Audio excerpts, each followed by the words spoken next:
मैं अपनी arrange marriage partner से मिलने आता हूँ, पर उसकी डिमांड सुनकर मैं हैरान हो जाता हूँ और कहता हूँ, तुम्हें दहेज में 3 लाख युआन चाहिए? क्या तुम मुझसे मजाक कर रही हो? मेरी आवाज काफी तेज होती है, जिसकी वजह से रेस्टोरेंट में बैठे सारे लोगों का ध्यान हम पर आ जाता है। खैर, मैं आगे कहता हूँ, तुम तो मुझे लूट रही हो। वो लड़की अपना फोन आगे करती है और गुस्से में कहती है, क्या 3 लाख तुम्हारे लिए बहुत बड़ी रकम है? मेरी कजन की पिछले साल ही शादी हुई है और उसे दहेज में 9 लाख युआन मिले हैं। मुझे तुम्हें देख के लगता है कि तुम मुझे अफोर्ड नहीं कर पाओगे, पर बहुत से लोग मुझे अफोर्ड कर सकते हैं। तुम्हें अपने काम पर ज्यादा ध्यान देना चाहिए ताकि तुम्हारे पास कुछ पैसे आ जाए, उसके बाद तुम शादी के बारे में सोचना। खैर, ये सब सुनकर मैं वहाँ से जाते हुए कहता हूँ, मुझे लगता है कि हम एक दूसरे के लिए नहीं बने हैं, इसीलिए मैं यहाँ से जा रहा हूँ। ये कहकर मैं आगे जाने लगता हूँ, पर पीछे से वो लड़की कहती है, इसके पास पैसे नहीं थे तो इसने शादी करने के बारे में सोचा भी कैसे? ये हमेशा सिंगल ही रहेगा। मैं उसकी ये सारी बातें सुन लेता हूँ और मुझे बहुत ज्यादा गुस्सा आता है। मैं गुस्से में वहाँ से निकलता हूँ। मैं रास्ते पर चलते हुए अपने मन में कह रहा होता हूँ, मैं लगभग 40 साल का हो चुका हूँ। मैंने अपनी आधी जिंदगी काम करने में बिता दी, पर फिर भी मेरे पास पैसे नहीं है और अब तो कोई मुझसे शादी भी नहीं करना चाहता। मेरी लाइफ कितनी ज्यादा बेकार है। मुझे उसी लड़की की बातें याद आ रही होती हैं। आखिर जिंदगी में मुझसे गलती हो कहाँ गई? मैंने टॉप यूनिवर्सिटी से पढ़ाई करी थी, मुझे लगा था कि अब सब कुछ ठीक हो जाएगा,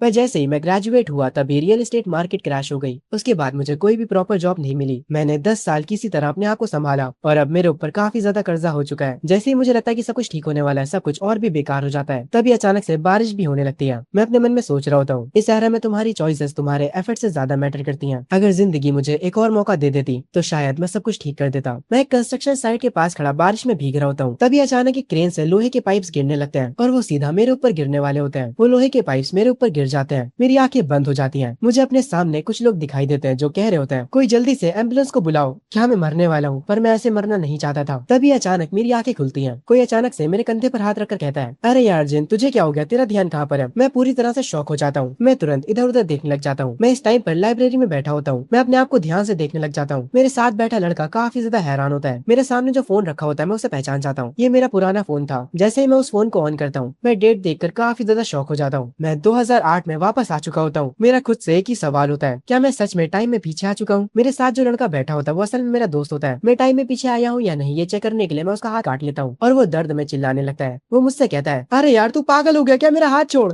मैं उसका हाथ छोड़ देता हूँ, पर मैं काफी ज्यादा शौक में होता हूँ क्योंकि ये सब कोई सपना नहीं होता। मैं सच में टाइम में पीछे आ चुका हूँ। मेरा दोस्त मुझ पर चिल्लाते हुए कहता है, तू पागल वागल है क्या? मैं दोबारा तेरे साथ लाइब्रेरी में नहीं बैठने वाला। तभी अचानक से एक लड़की हमारे सामने आती है और एक लव लेटर आगे करते हुए गुस्से में कहती है, मैंने तुमसे कितनी बार कहा है कि मुझे लव लेटर लिखना बंद करो, अब तुम मान भी जाओ मैं तुमसे नहीं पटने वाली। इस लड़की की आवाज सुनकर बाकी सारे स्टूडेंट्स का ध्यान भी हम पर आ जाता है। वो लोग आपस में बात करते हैं, सीकी वापस से जिन को रिजेक्ट कर रही है। आखिर जिन हार क्यों नहीं मानता? वो 3 सालों से उसके पीछे पड़ा हुआ है। मैं उस लड़की को देखते ही तुरंत पहचान जाता हूँ। ये मेरे स्कूल टाइम की वो लड़की है जो कि खुद को राजकुमारी समझती थी। मुझे याद है कि मेरे स्कूल टाइम में मैं इसके पीछे काफी टाइम तक पड़ा रहा था और इस चीज की वजह से मेरा काफी ज्यादा मजाक भी बना था। पर अब जब मैं इसकी शक्ल अच्छे से देख रहा हूँ तो मेरी चॉइस सच में काफी खराब थी। चेहरे के हिसाब से तो ये लड़की बस एवरेज है। मेरा ऐसा रिएक्शन देखकर वो लड़की मतलब सीकी कहती है, क्या तुम्हें मेरी बात समझ नहीं आती? मैंने कहा कि मैं कभी भी तुमसे नहीं पटने वाली। पर उसके ये कहने से पहले ही मैं उस लव लेटर को फाड़ देता हूँ, जिसे देखकर वो काफी ज्यादा हैरान हो जाती है और कहती है, आखिर तुम कर क्या रहे हो? मैं उस लव लेटर के टुकड़ों को हवा में उछाल देता हूँ। ये सब देखकर मेरा दोस्त काफी ज्यादा हैरान होता है। मुझे ऐसा करते देख सीकी कहती है, आखिर तुम पागलों जैसी हरकतें क्यों कर रहे हो? मैं उससे कहता हूँ, मैं पागलों जैसी हरकतें नहीं कर रहा हूँ। मैंने बस सोच लिया कि मैं आपसे तुम्हारा पीछा नहीं करने वाला। अब मुझे तुम में कोई भी इंटरेस्ट नहीं रहा। ये सब सुनते ही वो लड़की काफी ज्यादा हैरान हो जाती है। मैं उससे आगे कहता हूँ, तुमने बिल्कुल सही सुना, अब आगे से मुझे परेशान मत करना। मेरे पास अब इन सब चीजों के लिए टाइम नहीं है। ये सब कहने के बाद मैं अपने मन में सोचने लगता हूँ, टाइम बहुत ही जल्दी बदलने वाला है। कुछ लोग रातों रात अमीर हो जाएंगे और कुछ लोग रातों रात सब कुछ खो देंगे। अब असली कंपटीशन का टाइम आ चुका है और अब क्योंकि मैं टाइम में पीछे आ चुका हूँ तो मेरे पास किसी पर सिम करने का टाइम नहीं है। मैं इस बार मेरे फ्यूचर को चेंज कर दूंगा और टॉप पर जाऊंगा। खैर, मुझे ऐसा बिहेव करते देख बाकी के स्टूडेंट्स काफी ज्यादा शौक होते हैं। वो कहते हैं, क्या जिन पागल हो चुका है? जरा देखो तो उसी की से कितना रूड तरीके से बात कर रहा है। तुम बिल्कुल सही कह रहे हो भाई, वो 3 सालों से उसके पीछे पड़ा हुआ था और अब अचानक से वो बदल गया। कुछ लड़कियां आपस में कहती हैं, ये बस ऐसा नाटक सिर्फ इसलिए कर रहा ताकि सीकी से अटेंशन दे। खैर, मेरी बातें डायरेक्ट सीकी की ईगो पर लगती है। वो कहती है, अगर तुम कुछ और साल मेरे पीछे पड़े रहते तो शायद मैं तुमसे पट जाती। ये सुनकर मैं उससे कहता हूँ, पर मुझे अब तुम में कोई इंटरेस्ट नहीं रहा। मुझे लगता है कि तुम मेरे लिए सही नहीं हो। ये सुनकर सीकी को और ज्यादा गुस्सा आता है और वो कहती है, तुम कह रहे हो कि मैं तुम्हारे लिए सही नहीं हूँ? क्या तुमने आईने में कभी अपनी शक्ल देखी है? तुम्हें क्या लगता है तुम स्पेशल हो? मैं उससे मुस्कुराते हुए कहता हूँ, हाँ मैं स्पेशल हूँ। तभी इतना ज्यादा शोर सुनकर टीचर लाइब्रेरी में आ जाती है और चिल्लाते हुए कहती है, आखिर यहाँ पर चल क्या रहा है? लाइब्रेरी में तुम लोग इतनी तेज बातें नहीं कर सकते। जिन और गोजी, तुम दोनों जल्दी से यहाँ से बाहर निकल जाओ। टीचर की बात सुनकर मैं और मेरा दोस्त यहाँ से जाने लगते हैं और कहते हैं, मैम हमें माफ कर दीजिए, हम लोग अभी यहाँ से चले जाते हैं। खैर हम लोग तो यहाँ से चले जाते हैं, पर जो सीकी होती है वो काफी ज्यादा गुस्से में कहती है, जिन तुम्हारी हिम्मत कैसे हुई सबके सामने मेरी बेइज्जती करने की, मैं तुम्हें कभी भी माफ नहीं करने वाली। सीकी काफी तेज आवाज में ये बोलती है, इसीलिए टीचर चिल्लाकर कहती है, तुम भी बाहर निकलो, तुम यहाँ क्या कर रही हो। खैर आगे शाम हो जाती है, मैं मेरे दोस्त के साथ होता हूँ। मेरा दोस्त कहता है, जिन तुम तो काफी ज्यादा कूल हो यार। सीकी पता नहीं अपने आप को क्या समझती है, मुझे भी उसका एटीट्यूड पसंद नहीं था, और तुमने उसे आज क्या मजा चखाया यार। मैं मेरे दोस्त से कहता हूँ, मुझे अपने गोल्स पर ध्यान देना है,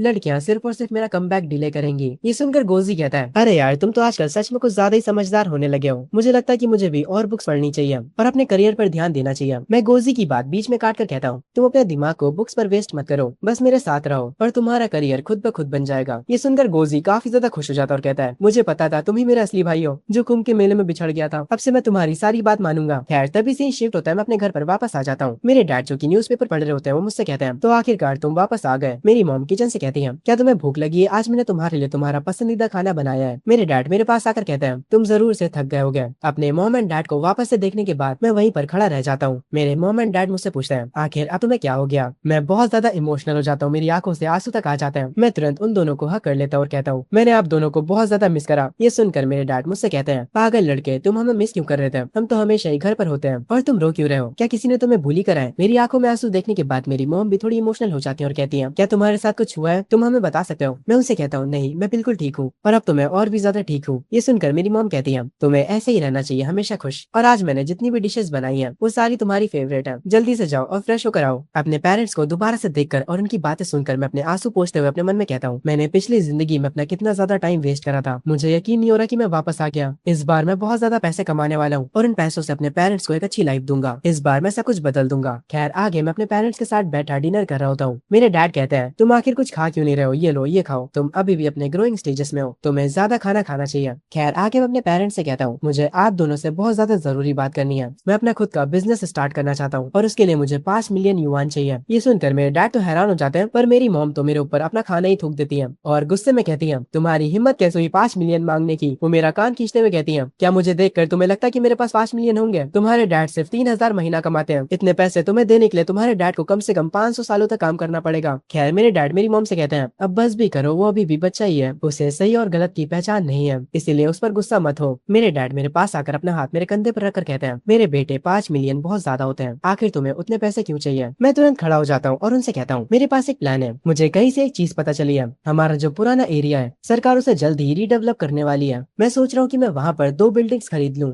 और जैसे ही वो एरिया रीडेवलपमेंट के लिए पास हो जाता है तो हमने जो बिल्डिंग्स खरीदी है उसका प्राइस 10 गुना ज्यादा हो जाएगा। मेरे डैड तो मेरी बात सुनकर हैरान होते हैं, पर मेरी मॉम बिल्कुल फ्री होकर कहती है, मुझे पता है कि तुम्हें ये जानकारी कहाँ से मिली है, तुमने जरूर कोई सपना देखा होगा, पर हमें माफ करना, हमारे पास 5 मिलियन नहीं है और अब चुपचाप जाकर बर्तन धो। मेरे पास 5 मिलियन युआन तो नहीं है, पर मैं तुम्हें 50 युआन दे सकती हूँ। ये सुनकर मैं मेरी मॉम से कहता हूँ, सिर्फ 50? आप मेरी बेइज्जती कर रही है क्या? 50 युआन में तो कुछ भी नहीं होता। मैं बर्तन धोते हुए अपने मन में सोच रहा होता हूँ, क्या मेरी गरीबी मुझे अमीर बनने देगी? पर कुछ भी हो जाए मैं किसी न किसी तरीके से पैसे जरूर कमाऊंगा, और वैसे भी मैं मेरे पेरेंट्स को ब्लेम नहीं कर सकता। मैं इस उम्र में उनके सामने बिजनेस और प्रॉपर्टी खरीदने के बारे में बात कर रहा हूँ, तो ये तो आम बात है कि वो मुझे पागल समझेंगे, और इसके लिए मैं अपनी फैमिली को भी ब्लेम नहीं कर सकता। वो भी कोई अमीर नहीं है कि उनके पास बहुत सारे पैसे हों। मुझे कोई और रास्ता ढूंढना होगा। पहले मुझे किसी तरीके से कुछ पैसे इकट्ठा करने होंगे। भले ही मुझे पता है कि पैसे कैसे बनाने हैं, पर पैसे बनाने के लिए भी मुझे पैसे चाहिए होंगे, पर इतने ज्यादा पैसे मैं इतनी जल्दी कहाँ से लाऊंगा? पीछे से मेरे डैड मुझे देखते हुए अपने मन में कहते हैं, इस बच्चे के सपने सच में काफी बड़े हैं, पर ये जल्दी ही सब कुछ समझ जाएगा। खैर अगले दिन मैं लाइब्रेरी में बैठकर वापस से सोचने लगता हूँ। मैं हर उस तरीके के बारे में लिखने लगता हूँ जिसकी मदद से मैं पैसे कमा सकता हूँ। थोड़ी देर बाद मैं एक चिप्स का पैकेट फाड़ता हूँ और उसे खाने लगता हूँ। मैं जब अपने मन में पैसे बनाने के बारे में सोच रहा होता हूँ तभी एक बहुत ही सुंदर लड़की मेरे सामने आकर बैठ जाती है। इस लड़की का नाम नैनशु है। मैं इसे जानता हूँ। नैनशु को बहुत सारे लड़के पसंद करते हैं। जैसे ही नैनशु मेरे सामने आकर बैठती है हर एक लड़का उसकी तरफ देखने लगता है। नैनशु का परिवार बहुत ही ज्यादा अमीर है। एक बहुत ही होशियार लड़की है जो कि चुप रहना पसंद करती है। ये हम सारे लड़कों की औकात के बाहर है। ये हमारी यूनिवर्सिटी की असली गॉडेस है। स्कूल में ये बहुत ज्यादा फेमस है, पर कोई भी इसके बारे में अच्छे से नहीं जानता। वो सबसे ज्यादातर दूरी बनाकर रखती है। तभी चिप्स खाते खाते मुझे एक आइडिया आता है और मैं अपने मन में कहता हूँ, एक सेकंड रुको, मैंने ये पहले क्यों नहीं सोचा? अगर मैं किसी तरीके से इस लड़की को अपनी गर्लफ्रेंड बना लूं तो मुझे पैसों की चिंता करने की जरूरत ही नहीं पड़ेगी। पर इसे गर्लफ्रेंड बनाने से पहले मुझे इसका दोस्त बनना होगा, फिर आगे चलकर मैं इसे अपना एंजल इन्वेस्टर बनाऊंगा। अगर मैं सच में इसका बॉयफ्रेंड बन जाता हूँ तो स्टार्टअप फंड्स के बारे में तो छोड़ो, मेरा फ्यूचर और भी बहुत ज्यादा अच्छा हो जाएगा। पर आखिर इतनी प्यारी लड़की को कैसे लड़के पसंद होंगे? कैसे कोई आर्टिस्ट लड़का पसंद होगा या अपनी ही तरह किसी अमीर फैमिली का लड़का? मुझे इस लड़की के बारे में कितना कम पता है। जब मैं ये सब बातें कर रहा होता हूँ तभी उस लड़की की नजर मेरे ऊपर पड़ जाती है। मेरा चेहरा लाल हो जाता है और मैं तुरंत नीचे देखने लगता हूँ अपने चिप्स खाते हुए। मेरे पूरे चेहरे पर पसीना आ जाता है और मैं अपने मन में सोचता हूँ मुझे उसे ऐसे नहीं देखना चाहिए। पहले मुझे इसे यकीन दिलाना होगा कि मैं सिर्फ इसका दोस्त बनना चाहता हूँ, और मुझे इसे ये भी यकीन दिलाना होगा कि मैं इसके पैसे और इसके लुक्स के पीछे बिल्कुल भी नहीं हूँ। पर तभी अचानक से वो लड़की अपना हाथ आगे बढ़ाकर मेरे चिप्स के पैकेट में से चिप्स लेने लगती है, जो का शौक होता हूँ। जब मैं उसकी तरफ कंफ्यूजन से देखता हूँ तब वो तुरंत अपना चेहरा दूसरी तरफ कर लेती है और वापस अपनी सीट पर बैठ जाती है और अपनी किताब को आगे कर अपना मुंह छुपा लेती है। मैं थोड़ा हैरान तो होता हूँ, पर थोड़ी ही देर में मुझे समझ आ जाता कि अभी हुआ क्या। मैं अपने चिप्स के पैकेट को उसकी तरफ आगे करता हूँ और चुपचाप विंडो की तरफ देखने लगता हूँ। वो अपना हाथ आगे बढ़ाकर एक चिप्स उठाती है और किताब के पीछे से उसे खाने लगती है। ये देखकर मेरे चेहरे पर एक स्माइल आ जाती है और मैं समझ जाता हूँ। मैं अपने मन में कहता हूँ ये लड़की तो सच में बहुत ज्यादा क्यूट है। मैंने सही सोचा था, एक अमीर लड़की जो कि कभी भी किसी से बात नहीं करती थी, वो असल में एक लिटिल हैमस्टर है जिसे पेड़ के पीछे छुपकर स्नैक्स खाना बहुत पसंद है। मैं उसके पास जाकर कहता हूँ क्या तुम्हें ये पसंद आया? वो लड़की थोड़ी शौक होती है पर वो अपनी किताब को नीचे करके कहती है हाँ ये काफी अच्छा है। मैं उसके और पास जाता हूँ और कहता हूँ अब क्योंकि तुमने मेरे चिप्स खा लिया तो अब से हम दोस्त हुए हैं ना? नैन्शी मुझे देखकर थोड़ी डर जाती है पर आगे वो कहती है हाँ हम दोस्त हैं क्योंकि मैंने तुम्हारे स्नैक्स खाए हैं। मैं थोड़ा सीरियस हो जाता हूँ और कहता हूँ हाँ बिल्कुल सही, और तुम्हें पता है दोस्तों को हमेशा एक दूसरे की मदद करनी चाहिए। मैंने तुम्हारी मदद करी और तुम्हें अपने चिप्स दिए, तो क्या तुम भी मेरी मदद करोगी? ये सुनकर नैन्शु मेरे पास आकर कहती है क्या तुम किसी मुसीबत में हो? मैं तुम्हारी मदद कैसे कर सकती हूँ? मैं उससे कहता हूँ असल में मुझे छुट्टियों में पैसे बनाने हैं ताकि मैं अपनी ट्यूशन के लिए पैसे बचा सकूं, पर मेरी फैमिली इतनी अमीर नहीं है, इसीलिए मेरे पास स्टार्टअप कैश की कमी है। नैन्शु पहले थोड़ा सोचती है फिर अचानक से खुश हो जाती है। वो तुरंत अपने बैग में से अपना पर्स निकालती है और उसमें से कुछ पैसे निकाल कर मुझे देते हुए कहती है क्या इतने काफी होंगे? जितने पैसे उसने अपने पर्स से निकाले थे उन्हें देखकर मैं शौक हो जाता हूँ। मैं अपने मन में कहता हूँ ये लड़की तो सच में बहुत ज्यादा अमीर है, जितने पैसे ये अभी मुझे दे रही है उतनी तो मेरी सैलरी हुआ करती थी मेरी पिछली जिंदगी में। पर आगे मैं नैन्शु से कहता हूँ नहीं इतने पैसों में तो कुछ नहीं होगा, मेरी मदद करने के लिए तुम्हारा शुक्रिया। नैन्शु कहती है तो अब मैं और क्या कर सकती हूँ, मेरे पास इतने ही पैसे थे।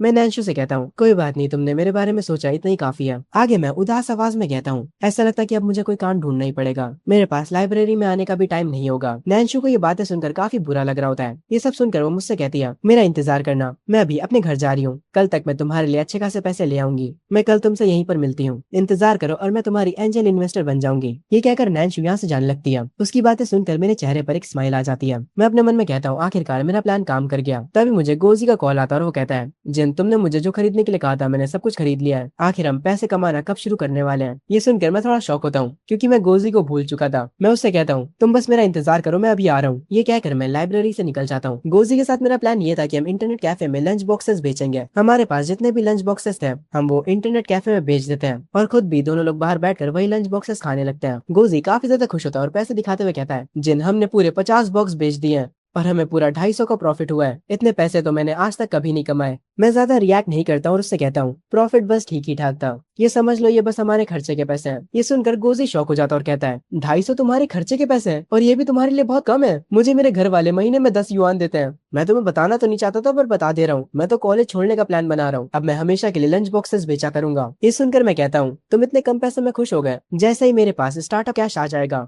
हम इससे भी कई गुना ज्यादा कमाने वाले हैं। ये कहने के बाद मैं अपने मन में सोचता हूँ मुझे नहीं पता कि नैन्शु मुझे कितने ज्यादा पैसे दे सकती है, 1 लाख या फिर 2 लाख, वो भी बहुत ज्यादा होंगे। खैर उसके बाद हम अपना सारा सामान पैक करके रख रहे होते हैं। उसी रास्ते से सिकी और उसकी दोस्त भी साथ में कहीं जा रहे होते हैं। उसकी दोस्त की नजर मेरे ऊपर पड़ जाती है। वो सिकी को रोक कर कहती है जरा वो देखो वो तो जिन है। मैं और गोजी मेहनत से अपना काम कर रहे होते हैं। सिकी मुझे पहचान जाती है और कहती है जिन इंटरनेट कैफे में लंच बॉक्सेस बेच रहा है, ये चीज कितनी ज्यादा एम्बैरेसिंग है। तभी सिकी की दोस्त कहती है पर तुम्हें पता है मुझे लगता है कि जिन सच में काफी ज्यादा हैंडसम है। खैर सिकी अपनी दोस्त का हाथ पकड़कर उसे आगे ले जाते हुए कह रही होती है वो सब छोड़ो, कुछ दिनों में जियांग की पार्टी में मैं जिन से माफी मंगवाऊंगी, वो भी सबके सामने। ये सब सुनकर सिकी की दोस्त अपने मन में कहती है पर क्या ये नया वाला जिन सच में माफी मांगेगा? खैर अगले दिन मैं लाइब्रेरी में दोबारा से नैन्शु से मिलता हूँ। वो मुझे देखकर थोड़ी सी खुश होती है। आगे वो अपनी पॉकेट से कार्ड निकालती है और कहती है मुझे लगता है कि ये कार्ड तुम्हारे लिए काफी होगा, इसकी मदद से तुम अपना बिजनेस स्टार्ट कर सकते हो। मैं उसके हाथों से वो कार्ड लेता हूँ और उसे देखकर काफी ज्यादा शौक हो जाता हूँ। मैं नैन्शु से पूछता हूँ तुम्हें ये कार्ड कहाँ से मिला?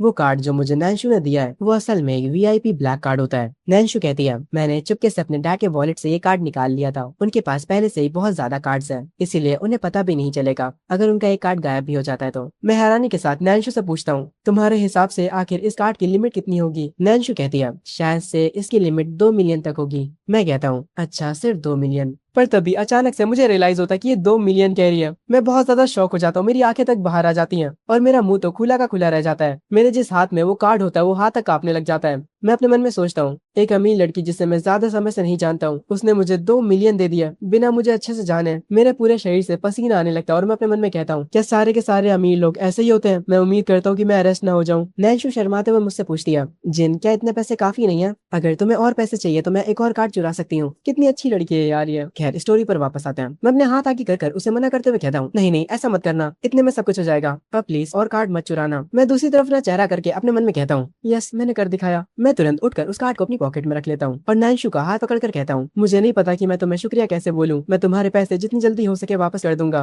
नैन्शु का चेहरा पूरा लाल हो जाता है। वो तुरंत अपने हाथ छुड़ा लेती है और अपनी नजरें नीचे करके कहती है, अगर तुम सच में मुझे शुक्रिया करना चाहते हो तो वो चिप्स दोबारा ले आना। मैंने पहले कभी उन्हें नहीं खाया था। ये सुनकर मैं हैरान हो जाता हूँ और उसे देखने लगता हूँ। मैं अपने मन में कहता हूँ, इतनी अमीर लड़की ने कभी वो चिप्स नहीं खाया। लगता है इसकी फैमिली कुछ ज्यादा स्ट्रिक्ट है। ये काफी बुरी बात है। मैं मुस्कुराते हुए उससे कहता हूँ, कोई भी प्रॉब्लम नहीं है, मैं अगली बार तुम्हारे लिए बहुत सारे चिप्स लेकर आऊंगा, तो मैं जितना खाना हो खा लेना। ये सुनकर नैन्शु खुश हो जाती है और कहती है, बहुत बढ़िया, पर अब मुझे जाना होगा। मेरे डैड ने कहा कि मैं अपने ड्राइवर को ज्यादा वेट नहीं करवा सकती हूँ। मैं तुमसे बाद में मिलती हूँ, बाय। ये कहकर नैन्शु यहाँ से चली जाती है। मैं अपनी पॉकेट पर हाथ रखते हुए अपने मन में कहता हूँ, मेरे पास 2 मिलियन है। अब मैं फाइनली अपने प्लान्स को स्टार्ट कर सकता हूँ। अगले दिन मैं अपने दोस्त को लेकर अपने पुराने नेबरहुड आ जाता हूँ, ताकि वहाँ पर जो जंगाबी खंडर है मैं उन्हें खरीद सकूँ, क्योंकि कुछ समय बाद ही उनके दाम 10 गुना बढ़ने वाले हैं। मेरा दोस्त मुझसे कह रहा होता है, आखिर हम लोग यहाँ पर क्या करने आए? मैं उससे कहता हूँ, हम यहाँ पर पैसे बनाने आए हैं और क्या। उसके बाद मैं उस खंडर के मालिक से मिलता हूँ, जो कि एक बूढ़ा इंसान होता है। मैं उसके सामने पैसों से भरा बैग रख देता हूँ और कहता हूँ, सर ये रहा 2 लाख डिपॉजिट मनी,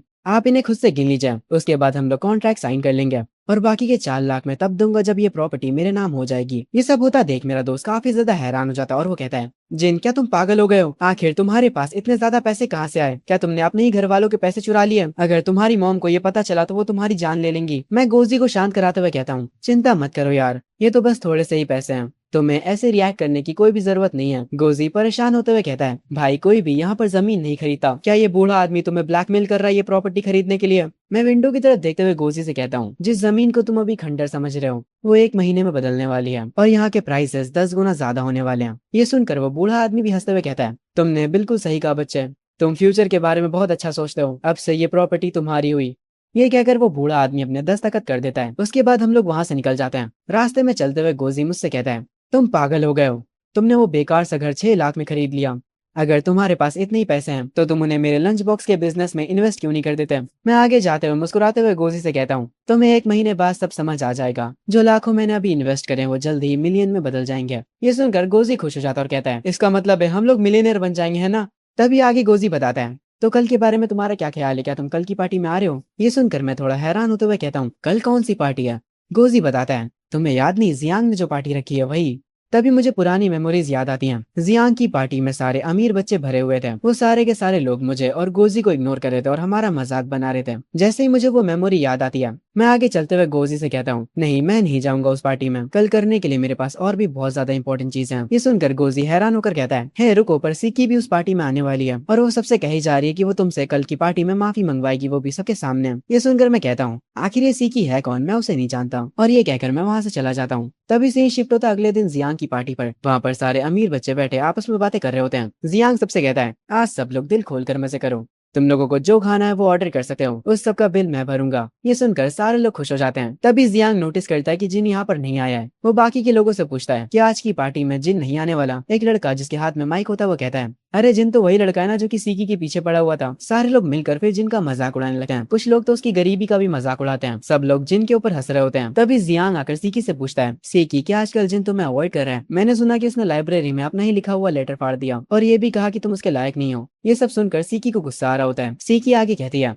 अब अगर वो मेरे सामने घुटनों पर बैठ के भी माफी मांगेगा तब भी मैं उसे माफ नहीं करने वाली। तभी सीकी की एक दोस्त दरवाजा खोलकर अंदर आती है। वो काफी ज्यादा हैरान लग रही होती है और वो कहती है, तुम लोग यकीन नहीं मानने वाले कि मैंने अभी क्या देखा। सबका ध्यान उस चश्मे वाली लड़की के ऊपर जाता है। वो चश्मे वाली लड़की कहती है, मैंने जिन को देखा पर वो थोड़ा अलग था। ये सुनकर सीकी को गुस्सा आता है और वो कहती है, अब बता भी दो कि तुमने क्या देखा। दूसरी तरफ मैं और नैन्शु साथ में एंजॉय कर रहे होते हैं। नैन्शु कह रही होती है, मैंने ये सब पहले कभी ट्राई नहीं किया, मैं ये हमेशा से करना चाहती थी। ये सुनकर मैं उससे कहता हूँ, अगर ये तुम्हें इतना ही पसंद आया तो हम लोग दोबारा भी यहाँ पर आ सकते हैं, पर यहाँ पर हम अकेले नहीं होते हैं। हमें दूर से देखा जा रहा होता है। सीकी, जियांग, गोजी और कुछ लड़के हमें देख रहे होते हैं। वो सब बहुत ज्यादा शौक होते हैं और सीकी का रिएक्शन तो देखने वाला होता है। वो कह रही होती है, नहीं ऐसा नहीं हो सकता, जिन नैन्शु के साथ क्या कर रहा है? जियांग खुद को तसल्ली देते हुए कह रहा होता है, मुझे लगता है कि ये लोग बस एक दूसरे से अभी ही मिले हैं। हाँ बस ये एक रैंडम एक्सीडेंट है। उसके बाद वो कहता है अरे इनके बीच कुछ नहीं चल रहा, चलो यहाँ से चलते हैं। बाकी के जो दो लड़के वहाँ पर होते हैं वो भी कह रहे होते हैं हाँ जियान तुमने सही कहा, ये बस एक इत्तेफाक हो सकता है। आखिर नैन्शु जैसी इतनी प्यारी लड़की जिनको कैसे पसंद कर सकती है। पर इनकी बातें सुनकर गोजी मुस्कुरा रहा होता है और अपने मन में सोच रहा होता है ये लोग मेरे भाई को भी अच्छे से जानते नहीं है।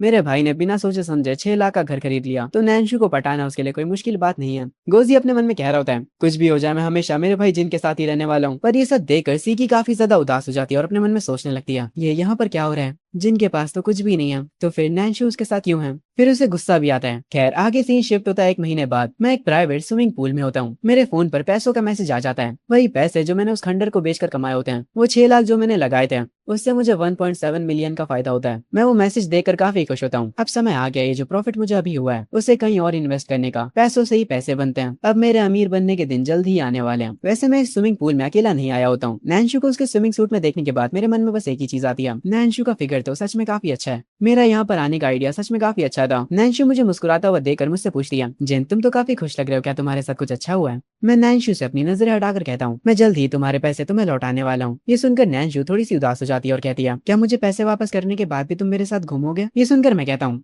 हाँ क्यों नहीं, हम बहुत अच्छे दोस्त हैं। और सच बोले तो तुम्हारे साथ डेट पर आकर मुझे काफी अच्छा लगा। ये सुनकर नैन्शु काफी ज्यादा खुश हो जाती है। आगे वो मुझसे पूछती है तो अब जब तुम्हारे पास पैसे आ गए हैं तो तुम उनका क्या करने वाले हो। ये सुनकर मैं कहता हूँ क्योंकि अब मेरा अच्छा खासा प्रॉफिट हो चुका है तो अब मैं खुद का बिजनेस स्टार्ट करने वाला हूँ। ये सुनकर नैन्शु काफी ज्यादा एक्साइटेड हो जाती है और कहती है ये तो कमाल का है, तुम कब स्टार्ट करने वाले हो। मैं उसे समझाना शुरू करता हूँ पहले तो मैं यांग शुआन के फैमिली रेस्टोरेंट में इन्वेस्ट करने का सोच रहा हूँ, वहाँ का फूड काफी ज्यादा अच्छा होता है। और उसके बाद मैं ब्यूटी सैलून खोलूंगा और उसके बाद मैं एक्सेसरीज की शॉप भी खोलना चाहता हूँ। और आखिरी में जो यहाँ का सबसे फेमस बार है मैं उसे बुक करूंगा। कुछ समय बाद मैं वो सारी चीजें कर लेता हूँ जो कुछ भी मैंने कहा था। मैंने यहाँ का जो सबसे बड़ा क्लब अभी बुक करा है उसके पीछे एक रीजन है, ब्लू स्टार का फाइनल्स जल्दी ही शुरू होने वाला है और ये जो सबसे बड़ा क्लब मैंने बुक करा है वो मेरा बहुत ज्यादा फायदा करवाने वाला है। हम देखते हैं जो पब्लिक होती है वो रोड पर खड़े होकर एक बड़ी सी स्क्रीन पर फुटबॉल का मैच देख रहे होते हैं और यही कह रहे होते हैं कि आज रात के मैच में कौन जीतने वाला है। दूसरी तरफ हम लोग देखते हैं सीकी को जो कि जियांग के साथ होती है और उनके साथ उसकी एक दोस्त भी होती है। सिकी कह रही होती है आज रात फाइनल मैच है, हम लोग वो मैच चलकर किसी क्लब में देखा जाएगा। ये सुनकर जियांग कहता है तुम्हारा ये आइडिया बढ़िया है, हम लोग क्लब में बड़ी स्क्रीन पर वो मैच देखेंगे। तभी हम उनके पीछे गोजी को देखते हैं जो कि कह रहा होता है उनसे क्या मैं भी तुम लोगों के साथ आ सकता हूँ। सिकी पीछे मुड़कर उससे कहती है हाँ पर तुम कोई मुसीबत मत खड़ी करना और हमारे साथ ही रहना। गोजी उसके पास आता और हंसते हुए कहता है तुम्हारा शुक्रिया सिकी, तुम सच में काफी अच्छी हो। सिकी कहती है हाँ वो तो मैं हुई। पर तभी सीन शिफ्ट होता है शाम में जब सिकी काफी ज्यादा गुस्से में होती है। वो गुस्से में चिल्लाते हुए कह रही होती है किसी ने पूरा क्लब ही बुक करके रखा है। जियांग कह रहा होता है मैंने सारे क्लब्स में फोन करके पूछा पर आज वो सारे के सारे फुल हैं। चश्मे वाली कहती है अब हम क्या करेंगे, ये मैच 4 सालों में एक बार होता है, मैं इसे मिस नहीं करना चाहती। तभी गोजी अपना हाथ उठाकर कहता है मेरे पास एक आइडिया है। सिकी कहती है तुम्हारे पास कौन सा आइडिया है। गोजी कहता है हमें जिन को कॉल करना होगा, उसने 3 लाख देकर शहर का सबसे बड़ा क्लब बुक करा है। उसका प्लान था उस क्लब को बुक करके फाइनल्स के मैच का फायदा उठाना पैसे कमाने के लिए। ये सुनकर पहले तो सिकी को यकीन नहीं होता और वो कहती है 3 लाख युआन, वो भी जिन के पास। बकवास करना बंद करो गोजी। तभी सिकी की एक दोस्त सिकी से कहती है तुम्हें जिन के बारे में ऐसा नहीं बोलना चाहिए, जिन अब काफी ज्यादा अमीर हो चुका है। उसने मेरी मॉम के साथ मिलकर ब्यूटी सैलून खोला है और उस बिजनेस से उसने काफी ज्यादा पैसे छापे हैं, यहाँ तक कि मेरी मॉम ने मेरी पॉकेट मनी भी डबल कर दिया। ये सुनकर गोजी कहता है हाँ तुमने बिल्कुल सही कहा, और मेरे भाई जिन ने तो यांग शुआन के फैमिली रेस्टोरेंट में भी इन्वेस्ट करा है। ये सब सुनकर तो सिकी के होश ही उड़ जाते हैं। वो अपने मन में कह रही होती है मुझे यकीन नहीं हो रहा कि जिन इतना अमीर हो चुका है, क्या वो पहले से इतना अमीर था और मुझसे छुपा रहा था। तभी सिकी की एक दोस्त उसका हाथ पकड़कर कहती है सिकी जिन तो तुम्हारे पीछे पागल था है ना, तो तुम उससे मदद क्यों नहीं मांगती। सिकी जब अपनी दूसरी दोस्त की तरफ देखती है तो वो भी आंखों ही आंखों में सिकी से कह रही होती है यही करने को। सिकी काफी ज्यादा एम्बेरस होती है और वो अपना फोन उठाकर कहती है तो क्या अब मुझे जिन से मदद मांगनी होगी। वो काफी ज्यादा एम्बेरस होती है पर फिर वो जिन को कॉल लगा देती है, पर जिन उसका कॉल काट देता है। ये देखकर सिकी को काफी गुस्सा आता है। वो अपने फोन पर चिल्लाने लगती है और कहती है अब जिन कितनी औकात हो गई कि वो मेरा फोन काटेगा। गोजी कहता है शायद से जिन बिजी हो सकता है, तुम उसे दोबारा कॉल क्यों नहीं करती। सिकी दोबारा कॉल करने के लिए तैयार हो जाती है और दोबारा से जिन को कॉल लगाती है, पर इस बार तो जिन सिकी को ब्लॉक ही कर देता है। एक बार जरा सिकी का रिएक्शन देखो। दूसरी तरफ मैं एक बुक स्टोर में बैठा बुक पढ़ रहा होता हूँ। मैं इस टाइम नैन्शु के साथ होता हूँ। मैं अपना फोन उठाकर टाइम चेक करता हूँ। तभी नैन्शु अपनी बुक रखकर मुझसे कहती है जिन क्या हम दोबारा से कहीं जा सकते हैं। मैं मुस्कुराते हुए नैन्शु से कहता हूँ हाँ क्यों नहीं, मुझे बताओ तुम्हें कहाँ जाना है। ये सुनकर नैन्शु थोड़ी सी उदास हो जाती है और अपनी बुक वापस से उठा लेती है और कहती है मुझे नहीं पता, मेरे डैड मुझे ज्यादा दूर नहीं जाने देते हैं। ये सुनकर मैं सोचने लग जाता हूँ और फिर स्माइल करते हुए उससे कहता हूँ मैं तुम्हें एक बहुत अच्छी जगह ले जाऊंगा जहाँ पर तुम फुटबॉल मैच देख सकती हो और वहाँ पर काफी सारे स्नैक्स भी होंगे। क्या तुम मेरे साथ आना चाहोगी।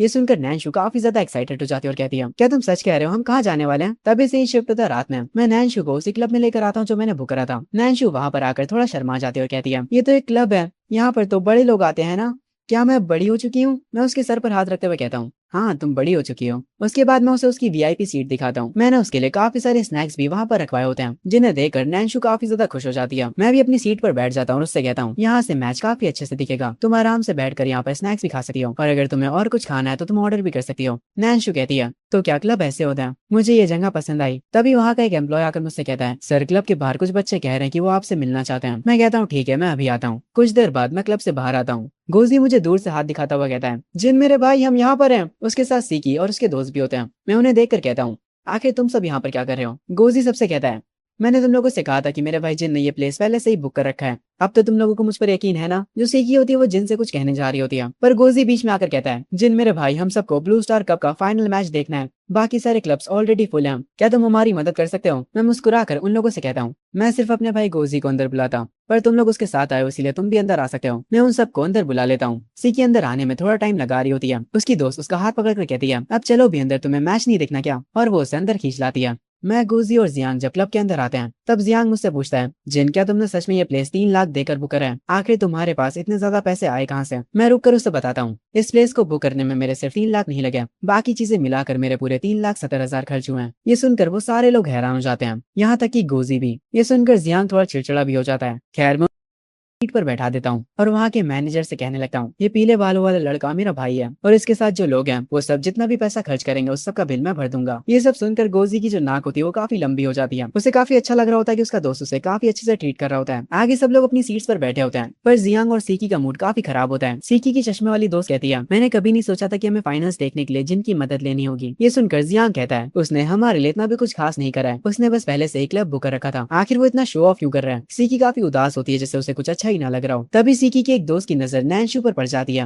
वो सबसे कहती है, जरा उधर देखो। नैंशु को देखकर सीकी काफी ज्यादा हैरान हो जाती है। वो अपने मन में कह रही होती है, आखिर नैंशु यहाँ पर क्या कर रही है? हमारे स्कूल की सबसे फेमस और रिच लड़की, वो इस क्लब में अकेली क्या कर रही है? जियांग भी काफी हैरान होता है और वो अपने मन में कहता है, एक सेकंड, ये बार तो जिन ने बुक कर रखा है, कहीं ये उस टाइप की स्टोरी तो नहीं है जहाँ पर एक अमीर लड़की एक गरीब लड़के के प्यार में पड़ गई? पर नहीं, मैं जिन को मेन कैरेक्टर बनते हुए नहीं देख सकता। सारे लोग क्लब में एंजॉय कर रहे होते हैं। जियांग एक बार फिर से नैंशु की तरफ देखकर कहता है, नहीं, ये बस एक इत्तेफाक हो सकता है, शायद से नैंशु को स्पोर्ट्स काफी पसंद होगा और वो अकेली बस मैच देखने के लिए आई है। उसके बाकी दोस्त भी इस बात पर एग्री करते हैं, पर तभी उनमें से एक लड़की अपना हाथ आगे करते हुए कहती है, जरा देखो तो, जिन नैंशु की तरफ जा रहे हैं। मैं नैंशु के पास जाकर बैठ जाता हूँ। जियांग को ये देखकर काफी गुस्सा आता है और वो कहता है, नैंशु बस उसकी एक अमीर कस्टमर है, वो बस उसे ग्रीट करने आया होगा। एक बड़ी स्क्रीन पर फुटबॉल का मैच चल रहा होता है। नैंशु को वो देखकर काफी मजा आ रहा होता है। आगे वो अपने चिप्स का पैकेट उठाती है और उसमें से अपने हाथों से मुझे खिलाने लगती है। मैं उसे बिना कुछ कहे उसके हाथों से वो चिप्स खा लेता हूँ। उसके बाद मैं देखता हूँ कि नैंशु के होठों पर वही चिप्स लगे होते हैं, तो मैं थोड़ा करीब जाकर अपने हाथों से उसके होठों पर से वो चिप्स हटा देता हूँ। इससे नैंशु थोड़ा ब्लश करने लगती है। ये सब देखकर तो जियांग के हाथों से उसका ग्लास ही छूट जाता है और वो फ्रस्ट्रेट होकर कहता है, मैं नैंशु को अपने वी चैट पर भी ऐड नहीं कर पाया, पर ये जिन तो उसके होठ तक छू रहा है। सीकी की जो दोस्त होती है वो कहने लगती है, सीकी तुम तो कहती थी कि तुमने जिनको छोड़ा है, पर उससे देखकर लगता है कि उसे तो तुम में कोई इंटरेस्ट ही नहीं है। सीकी की चश्मे वाली दोस्त कहती है,